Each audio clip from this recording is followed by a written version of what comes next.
Hello students, welcome to today's class. तो student, आज के इस वीडियो में जो हम स्टार्ट करने वाले हैं चैप्टर 2 को, जो कि हमारा फार्मूला एंड फंक्शंस। और इस चैप्टर में जो है काफ़ी सारी चीज़ें हम एमएस एक्सेल के बारे में पढ़ेंगे, जिसमें कि ज़्यादातर फोकस हमारा किसके ऊपर होगा, फार्मूला एंड फंक्शंस के ऊपर, क्योंकि यहाँ पे जो चैप्टर का नेम है वो फार्मूला एंड फंक्शंस है। तो आप लोगों ने क्लास 6 में भी इसके बारे में पढ़ रखा है। आप लोगों को पता होगा कि किस तरीके से आप एक्सेल में वर्क कर सकते हैं। जो एक्सेल स्क्रीन होते हैं उसके एलिमेंट क्या क्या होते हैं वो सब मैंने आपको 6 क्लास में एक्सप्लेन कर रखे हैं। तो चलिए आज के इस वीडियो को स्टार्ट करते हैं और डिस्कस करते हैं इस चैप्टर के टॉपिक्स को। तो अगर हम बात करें इस चैप्टर के इंट्रोडक्शन की, तो इंट्रोडक्शन में क्या है, यहाँ पे जो है आप बेसिकली फार्मूला एंड फंक्शंस के बारे में पढ़ेंगे। और अगर हम बात करें फार्मूला एंड फंक्शंस की, तो फार्मूला और फंक्शंस होते क्या हैं, देखिए। फार्मूलाज जो हैं वो यूजर डिफाइंड इंस्ट्रक्शंस होते हैं जो कि परफॉर्म करते हैं कोई कैलकुलेशन। और अगर हम बात करें फंक्शंस की, तो फंक्शंस क्या है, प्री डिफाइंड या फिर आप कह सकते हैं बिल्ट इन फार्मूला है जो कि एक्सेल के साथ में आपको मिलते हैं। मतलब कि इनबिल्ट कुछ फार्मूलाज होते हैं जिनको कि एक्सेल में हम यूज़ कर सकते हैं, तो उनको हम बोलते हैं फंक्शंस। तो ये तो हो गया छोटा सा इंट्रोडक्शन फार्मूला एंड फंक्शंस का। अब जो है इनको हम डीपली डिस्कस करेंगे। तो पहले हम डिस्कस करेंगे फार्मूलाज की, कि फार्मूला की हेल्प से हम क्या क्या काम कर सकते हैं। तो देखिए, बात करते हैं फार्मूलाज की। अगर हम बात करें फार्मूलाज की, तो फार्मूलाज की हेल्प से जो हम परफॉर्म कर सकते हैं कैलकुलेशन, जैसे कि एडिशन है, सब्ट्रैक्शन है, डिवीजन है, मल्टीप्लिकेशन है। ये सारे काम हम कर सकते हैं फार्मूलाज की हेल्प से। और जो फार्मूला होता है वो रिलेशनशिप स्टैब्लिश करता है बिटवीन 2 और मोर सेल, मतलब 2 या 2 से ज़्यादा सेल के बीच में ये रिलेशनशिप को भी क्रिएट करता है। तो सिंपल टर्म में हम कह सकते हैं it is an expression that include cell address, numbers, arithmetic operators and parenthesis. मतलब कि फार्मूला जो है वो एक ऐसा एक्सप्रेशन है जिसके अंदर सेल एड्रेस हो सकते हैं, नंबर्स हो सकते हैं, अर्थमेटिक ऑपरेटर्स हो सकते हैं, और साथ में जो है पैरेंथेसिस भी इन्वॉल्व हो सकती हैं। तो ये जो है हमारा एक तरीके से एक्सप्रेशन है जिसकी हेल्प से हम क्या कर सकते हैं, कोई भी कैलकुलेशन परफॉर्म कर सकते हैं। तो फार्मूलाज की हेल्प से आप simple as well as complex calculation भी परफॉर्म कर सकते हैं। और एक्सेल में जो भी फार्मूलाज होते हैं वो आपके स्टार्ट होते हैं इक्वल के साइन से। मतलब जो भी फार्मूला होगा वो हमेशा स्टार्ट किससे होगा, इक्वल के साइन से। और उसके बाद में जो है आपके सेल रेफरेंस रहेंगे या फिर जो ऑपरेटर्स होंगे वो रहेंगे। तो ये हो गया पूरा इंट्रोडक्शन अबाउट फार्मूलाज, कि फार्मूला क्या है और क्या ये करते हैं एक्सेल में। अब डिस्कस करते हैं एलिमेंट ऑफ फार्मूला। तो देखिए, फार्मूलाज के एलिमेंट की अगर हम बात करें, तो फार्मूला के एलिमेंट में क्या क्या चीज़ें हो सकती हैं। आपके रेफरेंसेस हो सकते हैं। रेफरेंसेस क्या होते हैं, रेफरेंसेस में आपका कोई सेल हो सकता है या फिर रेंज ऑफ सेल हो सकती है जो कि आप कैलकुलेशन के लिए यूज़ कर सकते हैं। इसी तरीके से आपके फार्मूला में ऑपरेटर्स भी हो सकते हैं। मतलब कि ऑपरेटर में ये सिंबल हो सकते हैं, प्लस माइनस डिवीजन, इस तरीके के ऑपरेटर हो सकते हैं जिनको कि आप परफॉर्म कर सकते हैं किसी भी कैलकुलेशन को करने के लिए। इसके अलावा कॉन्स्टेंट्स हो सकते हैं। कॉन्स्टेंट में क्या है, कोई भी वैल्यू हो सकती है या कोई टेक्स्ट वैल्यू हो सकती है जो कि चेंज ना हो। इसी तरीके से फार्मूलाज में आपके फंक्शंस भी हो सकते हैं। और फंक्शन मैंने आपको बताया क्या होते हैं, ये जो है प्रीडिफाइंड फार्मूलाज होते हैं एक्सेल के अंदर। तो ये भी आपका पार्ट हो सकते हैं किसी फार्मूला का। तो इस तरीके से एक फार्मूला के अंदर ये एलिमेंट हो सकते हैं, इनमें से कुछ हो सकते हैं या फिर ये सारे भी हो सकते हैं। तो चलिए इसको और क्लियरली यहाँ पे एक एग्जांपल से समझते हैं। यहाँ पे देखिए, आपके सामने दो फार्मूलाज हैं, एक फार्मूला ये है और एक फार्मूला ये है। अब अगर बात करें जितने भी एलिमेंट हमने डिस्कस करे वो एलिमेंट यहाँ पे कौन कौन से हैं, तो देखिए, अगर हम बात करें इस वाले पार्ट की जो इक्वल का साइन है, तो मैंने आपको बताया कि कोई भी फार्मूला होगा वो हमेशा इक्वल के साइन से स्टार्ट होगा, इसीलिए यहाँ पे क्या है, इक्वल का साइन लगा हुआ है। एंड इसके अलावा हम बात करें इस फार्मूला में, देखिए यहाँ पे ऑपरेटर्स हैं, प्लस है एंड यहाँ पे क्या है, मल्टीप्लिकेशन है।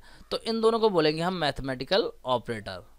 एंड इसके अलावा देखिए यहाँ पे फॉर्मूला में और क्या चीज़ दे रखी है, यहाँ पे देखिए सेल एड्रेस दे रखे हैं A2 और B2। तो इन दोनों को बोलेंगे हम सेल एड्रेस। ये जो हमारे सेल एड्रेस हैं।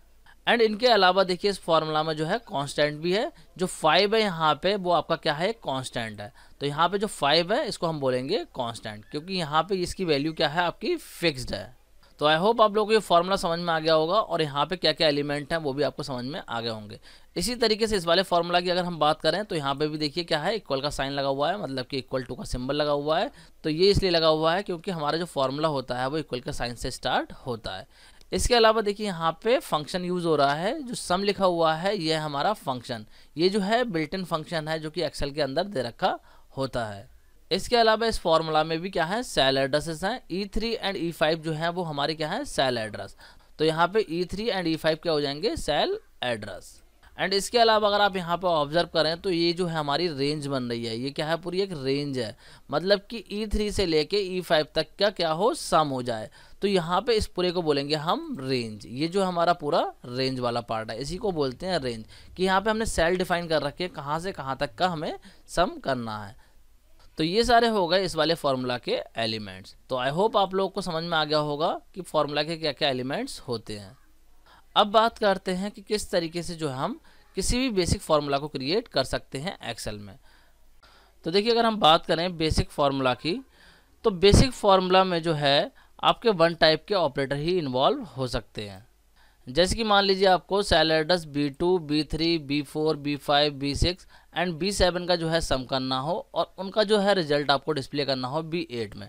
तो देखिए किस तरीके से करेंगे, मतलब कि जो हमें बेसिक फार्मूला क्रिएट करना होगा इस काम को करने के लिए, वो हम किस तरीके से लिखेंगे। देखिए यहाँ पे एग्जांपल समझिए। मान लीजिए कि आपके पास में ये वर्कशीट है और इस वर्कशीट में आपके पास में ये डेटा है, इस तरीके से कुछ नंबर्स यहाँ पे दे रखे हैं। अब यहाँ पे जो है आपको B2 से लेके, देखिए जो B2 है इससे लेके B7 तक का जो है आपको टोटल करना है, यहाँ से यहाँ तक। ये जो हमारा B है और ये देखिए 2 के सामने है, तो ये हमारा B2 हो गया।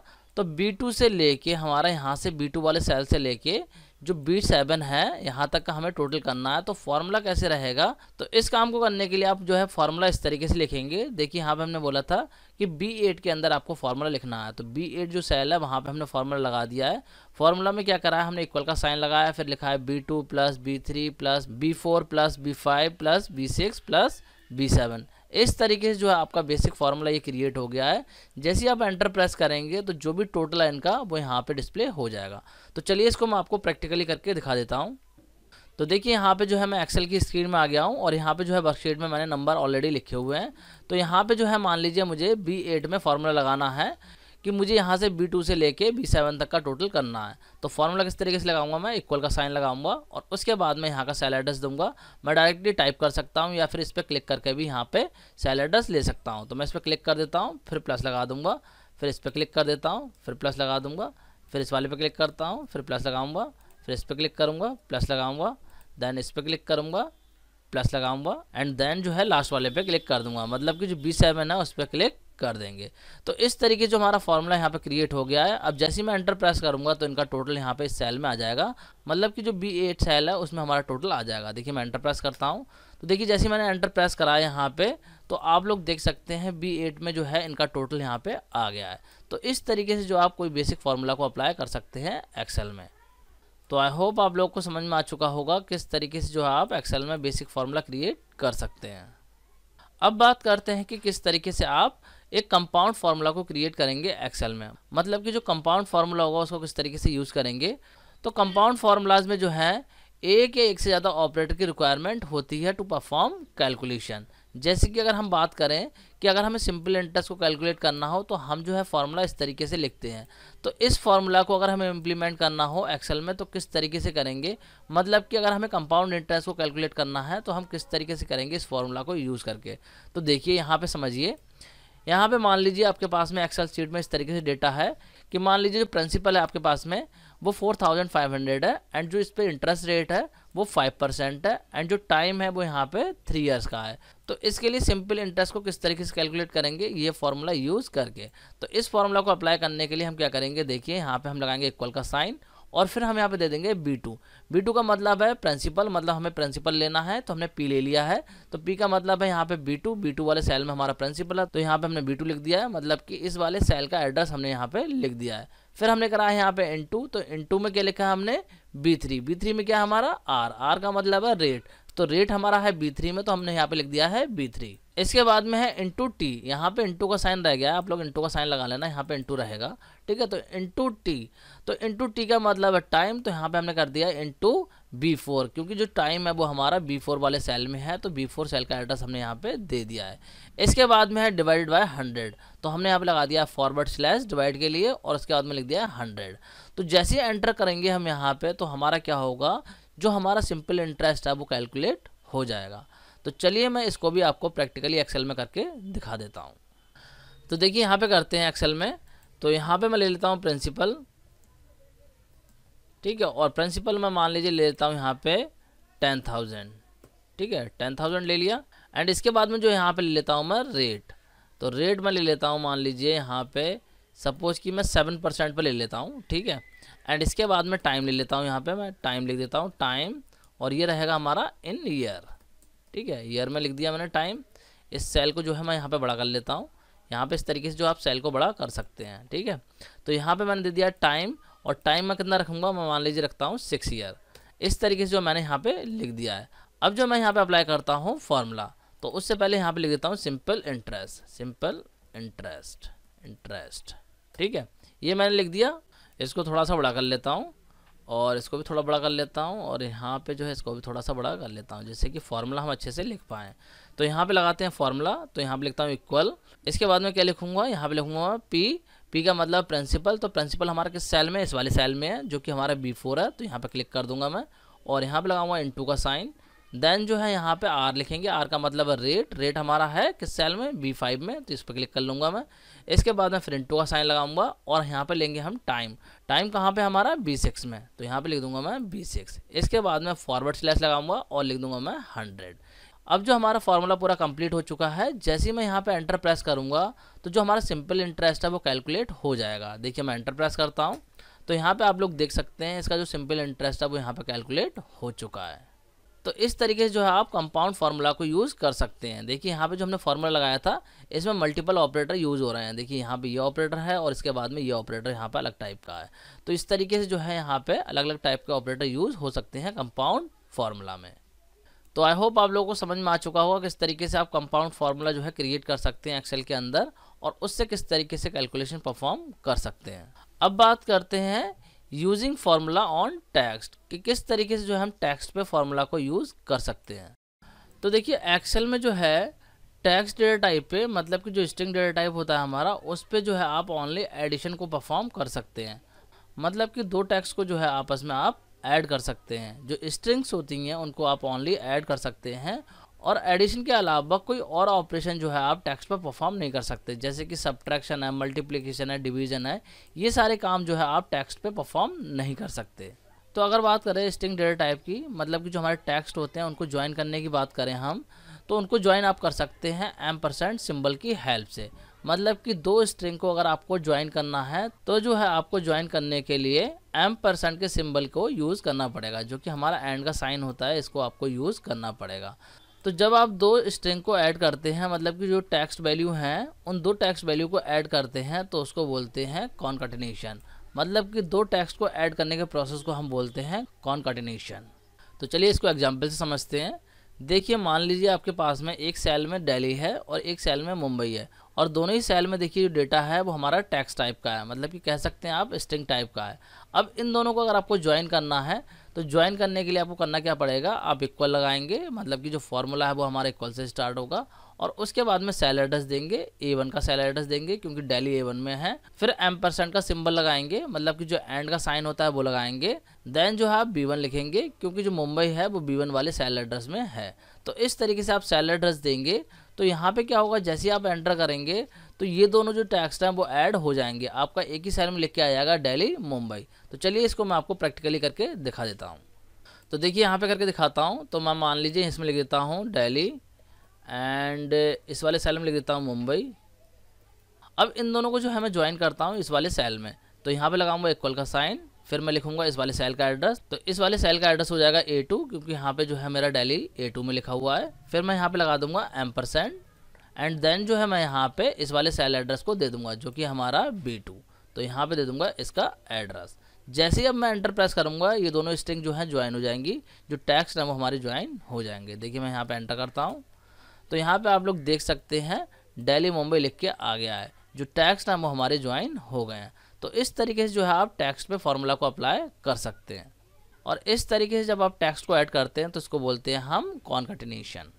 तो आई होप आप लोगों को समझ में आ गया होगा किस तरीके से जो है आप फॉर्मूला को टेक्स्ट पे अप्लाई कर सकते हैं, मतलब कि किस तरीके से आप स्ट्रिंग को ज्वाइन कर सकते हैं, वो आपको चीज़ समझ में आ गई होगी। अब डिस्कस करते हैं सेल रेंज को, कि सेल रेंज क्या होती है। तो देखिए पहले बात करते हैं रेंज का मतलब क्या है। तो रेंज जो है वो ग्रुप है किसका, कॉन्टिजियस सेल का। मतलब कि जो कॉन्टिजियस सेल का ग्रुप होगा उसको हम बोलते हैं रेंज, जो कि फॉर्म करती है एक रेक्टेंगल शेप। तो ये जो ग्रुप है वो आपका 2 सेल का हो सकता है या फिर पूरी वर्कशीट का भी ग्रुप हो सकता है। मतलब कि वर्कशीट के अंदर जितने भी सेल है वो भी आपके एक रेंज में हो सकते हैं। तो एक्सेल में जो है आप किस तरीके से रेंज को स्पेसिफाई करेंगे, रेंज को स्पेसिफाई करने के लिए आप स्टार्टिंग सेल एड्रेस लिखेंगे जहां से कि आपको रेंज को स्टार्ट करना है, और उसके बाद में जो है एंडिंग सेल एड्रेस लिखेंगे जहां पे कि आपको रेंज को एंड करना है, और उन दोनों के बीच में जो है आपका कॉलन लगा हुआ रहेगा। जैसे कि यहाँ पे एग्जाम्पल में देखें तो यहाँ पे मैंने लिखा है A1 कॉलन E1, तो इसका मतलब है रेंज कहाँ से स्टार्ट हो रही है, A1 वाले सेल से, और कहाँ तक जाएगी, E1 तक। इसको और क्लियरली यहाँ पे समझिए। यहाँ पे देखिए मान लीजिए आपके पास में ये वर्कशीट है, इसमें कुछ डेटा है, तो यहाँ पे देखिए मैंने फॉर्मूला में लिखा है इक्वल A1 कॉलन E1। तो क्या होगा, ये जो रेंज है हमारी यहाँ से लेके यहाँ तक की रेंज जो है हमारी सेलेक्ट हो जाएगी। मतलब क्या है, जो भी फॉर्मूला में आप इस तरीके से रेंज देंगे तो ये रेंज जो है कैलकुलेट हो जाएगी आपकी फॉर्मूला के अकॉर्डिंग। तो इसी को जो हम रेंज बोलते हैं। देखिए मैं इसको आपको प्रैक्टिकली भी करके दिखाता हूँ। यहाँ पे देखिए मान लीजिए मेरे पास में एक वर्कशीट है, तो यहाँ पे मैं रेंज सेलेक्ट करता हूँ, मैं मान लीजिए देता हूँ इक्वल, और मैं जो है यहाँ से और कहाँ तक की रेंज सेलेक्ट करना चाहता हूँ, लगाऊंगा बीच में कॉलन, और मान लो मैं यहाँ तक की चाहता हूँ। तो देखिए यहाँ से यहाँ तक सेलेक्ट हो गए, ये रेंज जो है वो मेरी यहाँ तक की बन गई है। अगर मैं मान लीजिए यहाँ पे क्लिक कर देता हूँ तो देखिए यहाँ से यहाँ तक की रेंज सेलेक्ट हो गई है, और मान लीजिए मैं यहाँ पे क्लिक करता हूँ तो ये जो है पूरा का पूरा डेटा रेंज में आ गया है। तो रेंज जो है वो आपकी कितनी भी बड़ी हो सकती है, बस जो है आपको स्टार्टिंग सेल एड्रेस को डिफाइन करना है कि कहाँ से आपकी रेंज स्टार्ट हो रही है और कहाँ तक जो है आपकी रेंज जाएगी, वो सेल एड्रेस आपको डिफाइन करना है।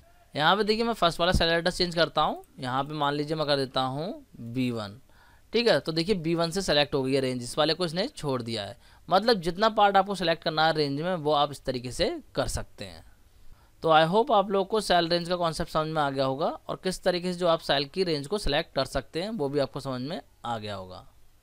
अब बात करते हैं कि किस तरीके से हम सेल रेंज को फॉर्मूला में यूज़ कर सकते हैं।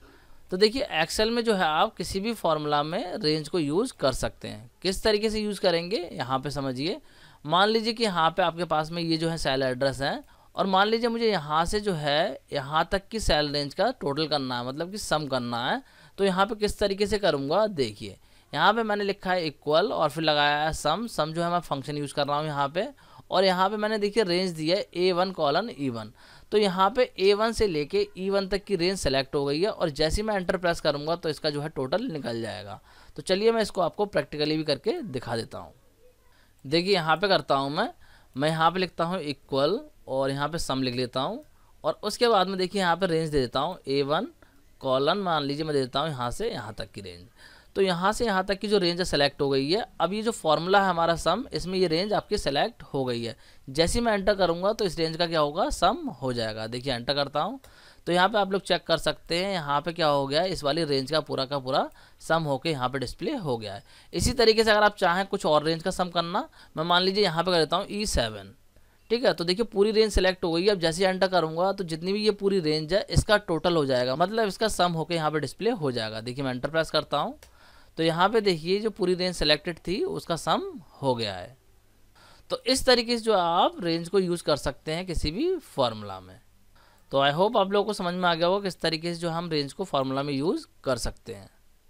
अब बात करते हैं किस तरीके से जो हम रेंज का नेम दे सकते हैं। मतलब कि किसी रेंज का अगर हमें कोई नेम डिफाइन करना हो तो वो हम किस तरीके से कर सकते हैं उसको हम देखते हैं। तो देखिए अभी तक हम लोगों ने देखा कि जब भी हमें जो है सेल की रेंज को रेफर करना होता है तो हम क्या करते हैं, सेल रेफरेंस दे देते हैं, जैसे कि यहाँ पे B2 कॉलन B7, इस तरीके से जो हम रेंज डिफाइन कर देते हैं। लेकिन इसके अलावा भी एक्सेल आपको प्रोवाइड करता है एक और ऑप्शन जिसकी हेल्प से जो है आप रेंज को रेफर कर सकते हैं, मतलब कि उसका कोई नेम दे सकते हैं और उस नेम को जो है आप यूज़ कर सकते हैं किसी भी फॉर्मूला में सेल रेंज की जगह। तो चलिए देखते हैं किस तरीके से करेंगे इस काम को। देखिए यहाँ पे इसको समझिए पहले। मान लीजिए कि आपके पास में एक वर्कशीट है जिसमें कि इस तरीके से डेटा है, मतलब कि स्टूडेंट्स के आपके पास में मार्क्स हैं 3 सब्जेक्ट के।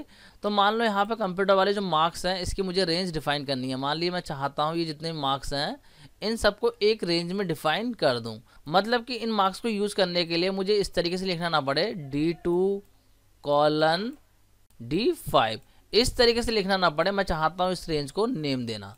तो इसको नेम किस तरीके से देंगे, चलिए इसको प्रैक्टिकली समझते हैं। तो देखिए यहाँ पे समझिए आप लोग, तो कोई भी रेंज का अगर आपको नेम देना है तो सबसे पहले तो उस रेंज को आपको सेलेक्ट कर लेना है। मान लीजिए मुझे कंप्यूटर वाले जो मार्क्स हैं इनकी रेंज डिफाइन करनी है, इनके लिए एक नेम देना है। तो यहाँ पे जो है मैं पहले इस रेंज को सिलेक्ट कर लूँगा। ये रेंज इस तरीके से मैंने यहाँ पे सिलेक्ट कर ली है। इसके बाद में जो है आपको जाना होगा फार्मूला वाले टैब पे। तो जैसे ही फार्मूला वाले टैब पे जाएंगे आप, तो आप लोग यहाँ पे देखेंगे बहुत सारे यहाँ पे आपको ऑप्शंस मिल जाएंगे। यहाँ पे देखिए डिफाइन नेम्स के नाम से ग्रुप आ रहा है, तो यहाँ पे देखिए हमें ऑप्शन मिल रहा है डिफाइन नेम। तो इस पे जो है हमें क्लिक कर देना है। जैसे ही इस पर क्लिक करेंगे तो यहाँ पे आपसे बोलेगा कि यहाँ पे जो आपने रेंज दिया उसका कोई भी नेम आप यहाँ पे टाइप कर दीजिए। तो मैं मान लीजिए इसका टाइप कर देता हूँ कंप्यूटर मार्क्स। ठीक है, ये जो है मैंने यहाँ पे अपने रेंज का नेम दे दिया है। इसके अलावा अगर आप चाहें तो यहाँ पे जो है कमेंट भी दे सकते हैं। कोई कमेंट अगर आपको लिखना है तो वो लिख सकते हैं, अदरवाइज आपको यहाँ पे ब्लैंक छोड़ देना है और उसके बाद में ओके वाले ऑप्शन पे यहाँ पे क्लिक कर देना है। अगर आप लोगों को नहीं दिख रहा है पूरे तरीके से तो मैं इसको जूम कर देता हूँ जिससे कि आप क्लियरली देख पाएँ। यहाँ पे देखिए, सही से देख लीजिए आप लोग। यहाँ पे जो है नेम आपको दे देना है और उसके बाद में यहाँ पे कमेंट देना चाहते हैं तो कमेंट दे सकते हैं, वरना इसको ब्लैंक छोड़ देना है और फिर जो है आपको ओके वाले बटन पे क्लिक कर देना है। तो चलिए इस पर मैं क्लिक कर देता हूँ। तो यहाँ पे देखिए एक वार्निंग दे रहा है हमें कि यहाँ पे जो आपने नेम दिया है उसमें स्पेस अलाउड नहीं होता है। तो स्पेस अलाउड नहीं है तो हम क्या करेंगे, यहाँ पे बीच में अंडरस्कोर लगा देंगे। यहाँ पे कंप्यूटर मार्क्स के बीच में हम क्या करेंगे, अंडरस्कोर लगा देंगे इस तरीके से। ठीक है, अब मैं इसको ओके कर देता हूँ। तो देखिए अब जो है कोई एरर नहीं आया है।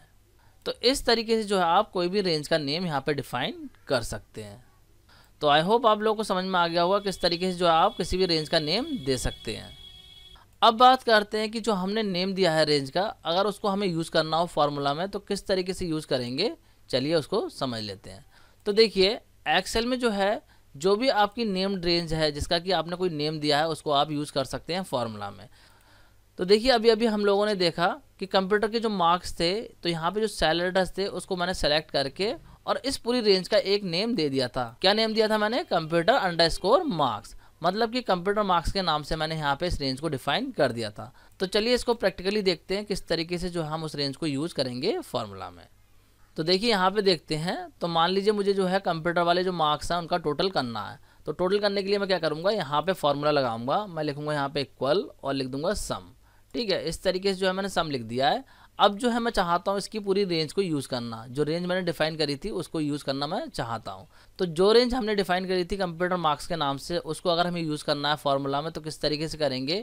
यहाँ पे देखिए आप लोग देखेंगे, यहाँ पे डिफाइन नेम के नाम से जो ग्रुप आ रहा है, यहाँ पे देखिए लिखा हुआ आ रहा है यूज़ इन फार्मूला। तो इसी पे आपको क्लिक कर देना है और यहाँ पे देखिए सेलेक्टेड कौन सा टैब है, फार्मूला टैब सेलेक्टेड है। तो इस चीज़ का भी आपको ध्यान रखना है। तो यहाँ पे क्या करना है, आपको यहाँ पे क्लिक करना है यूज इन फार्मूला और यहाँ पे जो भी आपकी रेंज होंगी वो यहाँ पे देखिए लिख के आ गई है। एक कंप्यूटर के नाम से है और एक कंप्यूटर मार्क्स के नाम से है। तो यहाँ पे देखिए जो अभी अभी हमने रेंज डिफाइन करी थी वो हमारी कंप्यूटर मार्क्स, तो इसको हमें सेलेक्ट कर लेना है। तो मैं इस पर जो है क्लिक कर देता हूँ। तो देखिए जैसे मैंने इसको क्लिक करा है तो पूरी की पूरी रेंज जो है वो ऑटोमेटिक सेलेक्ट हो गई है, क्योंकि यहाँ पे एक्सेल को पता चल गया है कि यहाँ पे कंप्यूटर मार्क्स के नाम से ये जो रेंज है पूरी डिफाइन की हुई ऑलरेडी है। तो यहाँ पे जो है मैं इस ब्रैकेट को एंड कर दूंगा और अब जो है एंटर प्रेस कर दूंगा।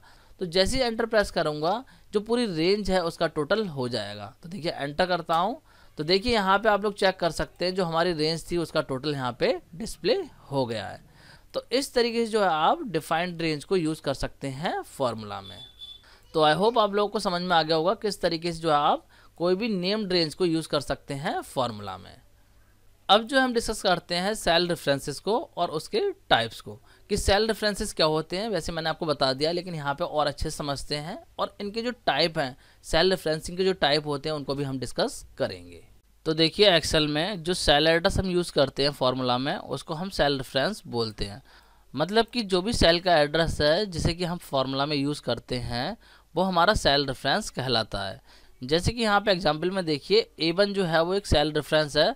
तो यहाँ पे A जो है वो डिनोट कर रहा है कॉलम का नेम और जो 1 है वो डिनोट कर रहा है रो नंबर, कि कौन सा रो है और कौन सा कॉलम है वो यहाँ पे इस तरीके से अल्फ़ाबेट से डिस्प्ले हो रहा है और कौन सा रो है वो यहाँ पे नंबर से डिस्प्ले हो रहा है। तो इन दोनों के कॉम्बिनेशन से जो है हमारा सेल एड्रेस बनता है, जिसको कि हम फॉर्मूला में as a cell reference use करते हैं। तो सेल रेफरेंस की हेल्प से जो है आप वर्कशीट के डिफरेंट पार्ट से जो है डेटा को ले सकते हैं, या फिर जो है आप वर्कबुक की डिफरेंट वर्कशीट के डिफरेंट पार्ट से डेटा को ले सकते हैं। तो आई होप आप लोग को सेल रेफरेंस का कॉन्सेप्ट क्लियर हुआ होगा। अब बात करते हैं कि सेल रेफरेंस के टाइप कौन कौन से होते हैं।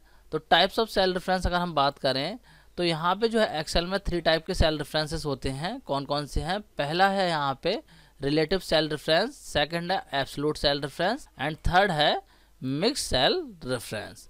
तो बात करते हैं इन तीनों की वन बाय वन। सबसे पहले डिस्कस करते हैं रिलेटिव रेफरेंस को। तो रिलेटिव रेफरेंसिंग की अगर हम बात करें तो जब भी आप कोई फार्मूला यूज़ करते हैं तो उस फार्मूला में आप जो है सेल एड्रेस को यूज़ करते हैं, और जो सेल रेफरेंस हमने फार्मूला में यूज़ किए हुए होते हैं वो जो है हमारे उस पर्टिकुलर सेल की पोजीशन से रिलेटेड होते हैं। मतलब कोई पर्टिकुलर सेल जो है उससे रिलेटेड वो वहाँ पे होते हैं। लेकिन जब आप फार्मूला को कॉपी करते हैं तो जो सेल रेफरेंस होते हैं वो आपके चेंज हो जाते हैं। मतलब कि कॉपी करके फार्मूला किसी और सेल में आपने पेस्ट करा तो वहाँ के सेल एड्रेस जो हैं वो ऑटोमेटिक चेंज हो जाते हैं। तो इसी को बोलते हैं रिलेटिव सेल रेफरेंस। मतलब कि वहाँ पे जो है वो रिलेट कर लेता है, जहाँ पे भी आपका फार्मूला पेस्ट किया जाता है उसके सेल के अकॉर्डिंग वो रिलेट कर लेता है और वहाँ पे जो है सेल एड्रेस चेंज हो जाते हैं। तो इसी को बोलते हैं हम रिलेटिव सेल रेफरेंसिंग। इसको एग्जाम्पल से समझते हैं। यहाँ पे देखिए, अगर मैं बात करूँ यहाँ पे इस वर्कशीट की, तो इस वर्कशीट में देखिए यहाँ पे 3 सब्जेक्ट के मार्क्स हैं, और यहाँ पे जो है मैंने इन मार्क्स को कैलकुलेट करने के लिए, मतलब कि इनका सम करने के लिए फॉर्मूला लगाया है। मैंने यहाँ पे लिखा है इक्वल सम, और यहाँ पे रेंज दी है B2:D2। मतलब कि यहाँ से लेके यहाँ तक की जो रेंज है इसको मुझे सम करना है, मतलब टोटल करना है। अब देखिए जैसे ही मैं यहाँ पे एंटर प्रेस करूँगा तो यहाँ से यहाँ तक की जो रेंज है इसका टोटल यहाँ पे आ जाएगा। लेकिन यहाँ पे अगर मैं इस वाले फार्मूला को कॉपी करता हूँ, ये जो फार्मूला है इसको कॉपी करके और नीचे वाले सेल में पेस्ट करता हूँ, तो क्या होगा, यहाँ पे जो भी रिजल्ट आएगा उसको जो है यहाँ पे ये नहीं लेगा। यहाँ पे जो रिजल्ट आएगा वो इन वाले सेल के अकॉर्डिंग आएगा। मतलब कि जो सेल होंगे वो ऑटोमेटिक यहाँ पे फार्मूला में चेंज हो जाएंगे। तो इसी को बोलते हैं रिलेटिव सेल रेफरेंस। तो चलिए इसको प्रैक्टिकली करके देखते हैं। देखिए यहाँ पे करते हैं। तो यहाँ पे मैं लगा देता हूँ फार्मूला, मैं लिख देता हूँ इक्वल सम, और यहाँ पे मैं रेंज दे देता हूँ इस वाले सेल से लेके, और जो है मैं इस वाले सेल तक रेंज डिफाइन कर देता हूँ। ये जो है मैंने रेंज डिफाइन कर दी है। तो देखिए यहाँ से लेके यहाँ तक का जो टोटल होगा वो यहाँ पे हमारे इस वाले सेल में आ जाएगा। जैसे मैं एंटर प्रेस करूँगा तो यहाँ पे टोटल आ जाएगा। देखिए मैं एंटर करता हूँ तो यहाँ पे देखिए आ गया है 231। अब देखिए इस सेल को मैं कॉपी करता हूँ, यहाँ पे जो है कॉपी कर लेता हूँ इस सेल को, और यहाँ पे नीचे वाले सेल में पेस्ट करता हूँ। तो यहाँ पे देखिए क्या हुआ, ऑटोमेटिक जो है नंबर चेंज हो गए हैं। जबकि यहाँ पे जो फार्मूला था वही हमारा यहाँ पे कॉपी हुआ है, लेकिन जब मैंने इसको पेस्ट कराया तो देखिए यहाँ पे सेल एड्रेस चेंज हो गए होंगे। देखिए यहाँ पे सेल एड्रेस जो है इसने यहाँ के ले लिए हैं। मतलब ऑटोमेटिक जो है फार्मूला में सेल एड्रेस अपडेट हो गए हैं।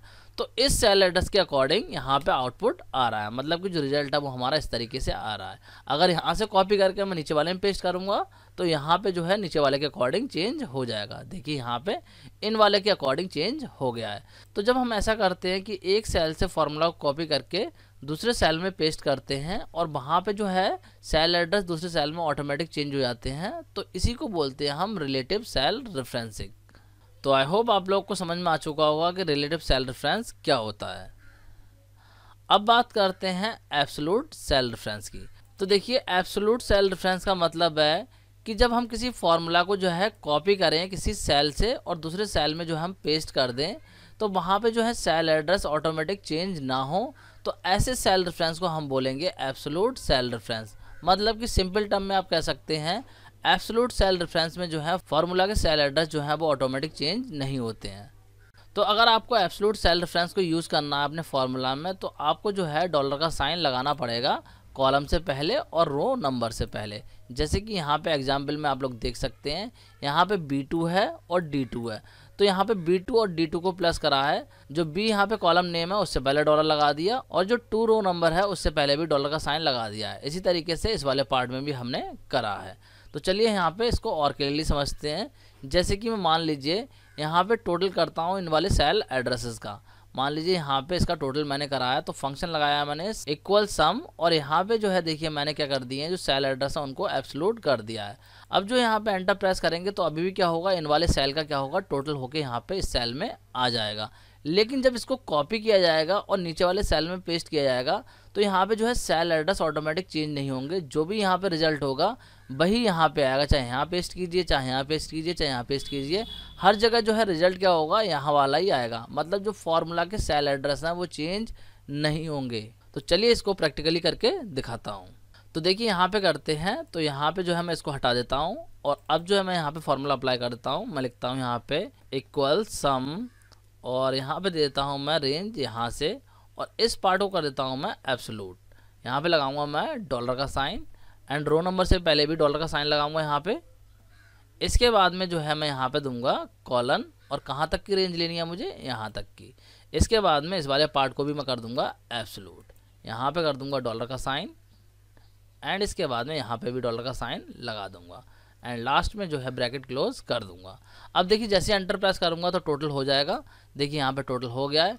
लेकिन अब जो है मैं इसको अगर कॉपी करता हूँ यहाँ से, और इसके बाद में यहाँ पे पेस्ट करता हूँ, तो देखिए यहाँ पे क्या होगा, रिजल्ट चेंज नहीं होगा, यही आएगा मेरा 231 ही यहाँ पे आएगा। देखिए मैं पेस्ट करता हूँ तो यहाँ पे आप लोग देख सकते हैं मैंने पेस्ट कराया तो 231 ही यहाँ पे आ रहा है। इसके बाद में यहाँ पे पेस्ट करता हूँ तो देखिए यहाँ पे भी हमारा 231 ही आ रहा है। कहीं पे भी पेस्ट कीजिए आपके सेल एड्रेस जो है वो चेंज नहीं होंगे, मतलब कि यहाँ पे फिक्स्ड है। देखिए अगर मैं किसी पे क्लिक करके चेक करूँ तो सेल एड्रेस जो है वो हमारे पहले वाले ही शो करेगा। देखिए मैं इस पर करता हूँ तो यहाँ पे आप लोग चेक कर सकते हैं B2 और D2 ही आ रहा है, मतलब कि जो पहले वाले सेल एड्रेस हैं वही यहाँ पे शो हो रहे हैं। तो जब आप इस तरीके से सेल एड्रेसेस को फॉर्मूला में यूज़ करते हैं तो इसको बोलते हैं एब्सोल्यूट सेल रेफरेंस। तो आई होप आप लोगों को एब्सोल्यूट सेल रेफरेंस भी समझ में आ गया होगा। अब बात करते हैं नेक्स्ट टाइप के रेफरेंस की, जो कि है मिक्स्ड रेफरेंस। तो मिक्स्ड रेफरेंसिंग क्या होती है, देखिए मिक्स्ड रेफरेंसिंग जो है वो कॉम्बिनेशन है रिलेटिव और एब्सोल्यूट रेफरेंस का। मतलब क्या है कि यहाँ पे जो है मिक्स्ड और रिलेटिव दोनों का ही कॉम्बिनेशन रहता है। इस रेफरेंसिंग में होता क्या है, या तो आपका रो वाला पार्ट या फिर कॉलम वाला पार्ट जो है वो फिक्स रहता है, मतलब एक पार्ट तो चेंज होता है और एक पार्ट चेंज नहीं होता है। जैसे कि यहाँ पे एग्जांपल में देख सकते हैं B2 plus C2 plus D2, लेकिन D2 वाला पार्ट जो है वो यहाँ पे चेंज नहीं हो रहा है, इसको हमने कर दिया है एब्सोल्यूट, और बाकी जो पार्ट है वो हमारे रिलेटिव है। तो ये जो है हमारा एग्जाम्पल हो जाएगा मिक्स रेफरेंस का। इसको और क्लियरली यहाँ पे समझते हैं। देखिए यहाँ पे देखिए मैं चाहता हूँ कि यहाँ पे जो मैथ्स के मार्क्स हैं और साइंस के मार्क्स हैं वो तो सब बच्चों के चेंज हो जाएं, लेकिन जो कंप्यूटर के मार्क्स हैं वो सभी के लिए फिक्स रहे, 98 ही रहे। मतलब कि जो 98 मार्क्स हैं वो सबके फिक्स रहे, बाकी दोनों सब्जेक्ट के जो मार्क्स हैं वो यहाँ पे जो दे रखे हैं उनके अकॉर्डिंग ही ऐड हो जाएं।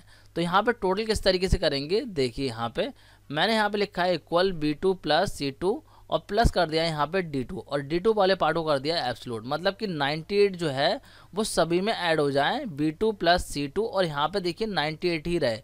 तो ये वाले मार्क्स तो आपके चेंज होते रहेंगे जब यहाँ पे आप टोटल करेंगे, लेकिन D2 वाला जो कॉलम है, ये वाला जो कॉलम है ये चेंज नहीं होगा। यहाँ पे ये जो है फिक्स रहेगा, पहला वाला ही एड्रेस, मतलब कि D2 वाला एड्रेस ही फिक्स रहेगा, जो D2 में वैल्यू है वही जाएगी बाकी सेल के लिए भी। तो चलिए इसको प्रैक्टिकली करके देखते हैं। देखिए यहाँ पे करते हैं, तो यहाँ पे इसको करने के लिए मैं क्या करूँगा, मैं यहाँ पे करता हूँ इक्वल, और जो है मैं इस सेल का एड्रेस लूँगा, तो इसका एड्रेस है मेरा B2, फिर कर दूँगा मैं प्लस, फिर इसको प्लस करूँगा C2, और फिर कर दूँगा प्लस क्या D2, और D2 वाले पार्ट को कर दूँगा मैं यहाँ पे एब्सोल्यूट। तो यहाँ पे लगा देता हूँ मैं डॉलर का साइन, एंड यहाँ पे भी डॉलर का साइन लगा देता हूँ। तो अब जो है हमारा यहाँ पे टोटल हो जाएगा। देखिए एंटर करता हूँ तो देखिए टोटल हो गया है। अब देखिए मैं इसको कॉपी करता हूँ, यहाँ से मैं इसको कॉपी कर लेता हूँ और यहाँ पे पेस्ट करता हूँ। तो यहाँ पे देखिए जैसे पेस्ट करूँगा तो क्या होगा, ये वाला पार्ट और ये वाला पार्ट तो इसमें ऐड होगा, लेकिन ये वाला पार्ट ऐड नहीं होगा, मतलब कि जो 78 मार्क्स हैं वो यहाँ पे हमारे ऐड होंगे इस वाले केस में भी। देखिए मैं यहाँ पे पेस्ट करता हूँ तो यहाँ पे आप लोग चेक कर सकते हैं 229 आ रहा है। अगर मैं इसको आपको प्लस करके दिखाऊँ, देखिए यहाँ पे कैलकुलेटर ओपन करता हूँ मैं, तो देखिए हमारा कैलकुलेटर ओपन हो गया है। यहाँ पे देखिए मैं आपको दिखाता हूँ किस तरीके से ये आपका टोटल आया है। यहाँ पे हमने करा 65 प्लस 86 प्लस यहाँ पे देखिए 78 हुआ होगा, 99 नहीं हुआ होगा। अगर 99 करेंगे तो देखिए कितना होगा, ये हमारा 250 हो रहा है, ज़्यादा हो रहा है। तो इसीलिए यहाँ पे क्या हुआ है, 65 प्लस हुआ है एंड 86 प्लस हुआ है एंड जो है आपका 78 प्लस हुआ है। यहाँ पे जो है 78 प्लस हुआ है। देखिए इक्वल करता हूँ तो देखिए 229 आ गया है, मतलब कि ये वाला जो कॉलम है वो हमारा एब्सोल्यूट हो गया है, और जो यहाँ पे पहला वाला कॉलम है उसी की वैल्यू जाएंगी, बाकी सबकी वैल्यू तो चेंज होंगी, ये दो वैल्यू चेंज होती जाएंगी, लेकिन यहाँ वाली वैल्यू चेंज नहीं होंगी। ये जो सेल एड्रेस हैं वो एब्सोल्यूट रहेंगे। देखिए मैं यहाँ पे अगर आपको ड्रैग करके दिखाऊँ, यहाँ पे मैं करता हूँ ड्रैग, इसको इस तरीके से ड्रैग कर देता हूँ, तो यहाँ पे आप लोग चेक कर सकते हैं सभी में टोटल आपका इसके अकॉर्डिंग ही हो रहा है, और यहाँ पे देखिए इस वाले में देखिए 370 लिखा हुआ था, तो इसने इसको कंसीडर नहीं करा है, यहाँ पे 7080 लिया है। किसका एड्रेस लिया है? इस वाले का लिया है। मतलब सिर्फ और सिर्फ यहाँ पे जो D2 की वैल्यू थी वो यहाँ पे आ गई है। तो इस तरीके से जो है आप मिक्स रेफरेंसिंग को यूज़ कर सकते हैं। अगर आप किसी पर्टिकुलर पर क्लिक करके देखेंगे तो आपको जो है सेल एड्रेस D2 वाले का ही दिखेगा। देखिए मैं यहाँ पे क्लिक करता हूँ तो यहाँ पे आप लोग देख सकते हैं जो सेल एड्रेस आ रहा है D2 वाले का ही यहाँ पे आ रहा है, क्योंकि ये वाला पार्ट आपका एब्सोल्यूट है। बाकी सबके देखिए चेंज होते जा रहे हैं, लेकिन ये वाला पार्ट चेंज नहीं हो रहा है। ऐसे यहाँ पे क्लिक करता हूँ तो यहाँ पे भी आप देख सकते हैं B3 एंड C3 आ गया है, लेकिन ये वाला पार्ट चेंज अभी भी नहीं हुआ है। तो इस तरीके से जो आप मिक्स रेफरेंसिंग को यूज़ कर सकते हैं। तो आई होप आप लोगों को मिक्स रेफरेंस भी समझ में आ गया होगा और किस तरीके से इसको यूज़ कर सकते हैं ये भी आपको समझ में आ चुका होगा। अब बात करते हैं कि किस तरीके से हम किसी दूसरी वर्कशीट के रेफरेंस को यूज़ कर सकते हैं फॉर्मूला में। कि मान लीजिए आपके पास में 2 वर्कशीट हैं, तो दोनों वर्कशीट के रेफरेंस को एक दूसरे में कैसे यूज़ करेंगे उसको हम यहाँ पे देखेंगे। तो स्टूडेंट इस टॉपिक को डिस्कस करेंगे हम नेक्स्ट वीडियो में, मतलब कि इस चैप्टर का जो पार्ट 2 होगा उसमें डिस्कस करेंगे हम। तो आज के इस वीडियो को यहीं पे एंड करते हैं। नेक्स्ट वीडियो को जो हम यहीं से कंटिन्यू करेंगे, जो पार्ट 2 होगा उसको यहीं से कंटिन्यू करेंगे। So student that's it for this video. Thanks for watching.